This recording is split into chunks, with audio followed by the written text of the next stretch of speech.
There's Neighbour's dog.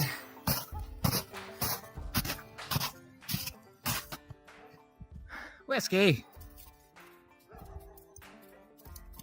So here's the orchard. As you can see, I already did a bit of pruning last year.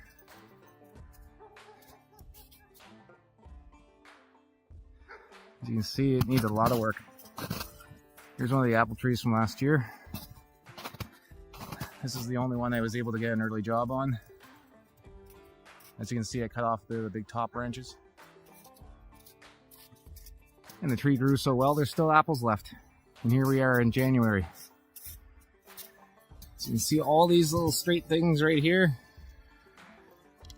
These are called suckers. And every year, you need to trim off all these suckers.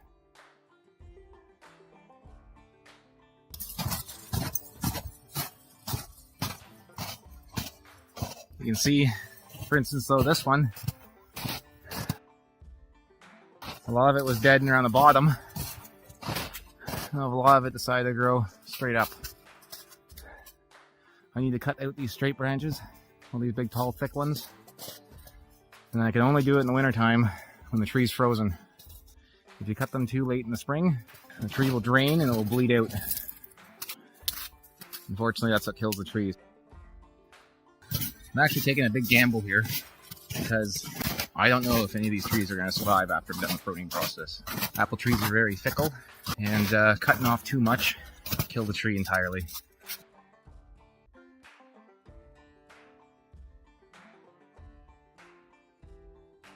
So we're going to do a bit of a walk around, show you guys the orchard. You just see back here, all these trees up here too I need to do.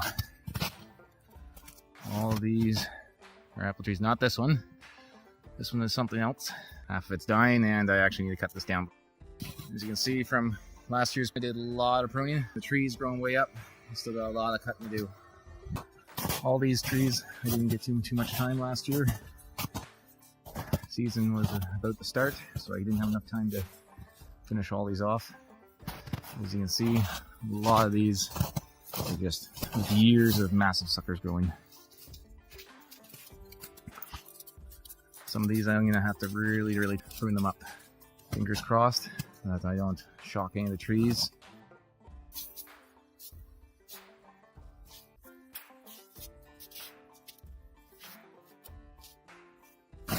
And this tree here you can see too. This is one of the trees I kind of left alone actually. And the reason for that is you can kind of see where the tree's been growing in the middle, but this little thing right here, this tiny little opening, actually was made by the deer. The deer actually broke away all the branches, made a little path in here, so in the summertime they can come in, eat their fair share of apples. And also this tree's really grown at the front.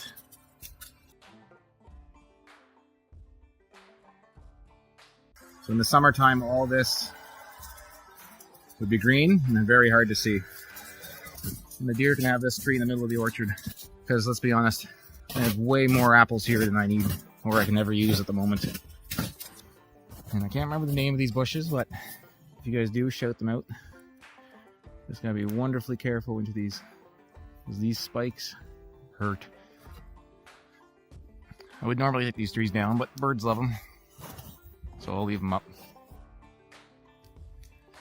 So here's the first little one right here. I figure if I'm going to take a chance on any of them, well, this will be a small one. It's right beside the deer tree. And first I'm going to start by taking off these wonderful straight up branches. Take off this big one right here, going straight up. And anything going right out of the limbs. There's not a lot to this tree, so I'm going to have to leave a lot more on than I'd like. But it'll grow back, I hope. A figure at least. Let's get to her.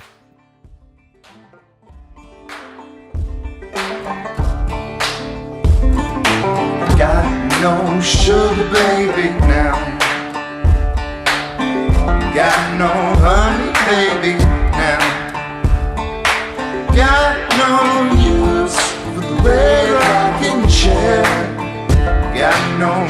sugar baby now. Got no honey baby now.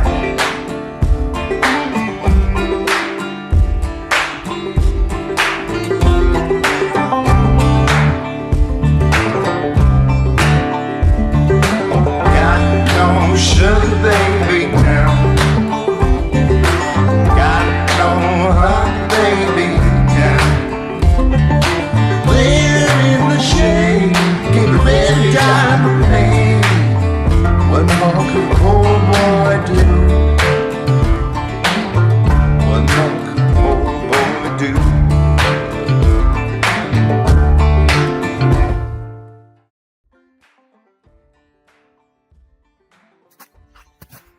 So I'll show you what I did here. Is I really trimmed her down. Now there's other things I could have cut off, but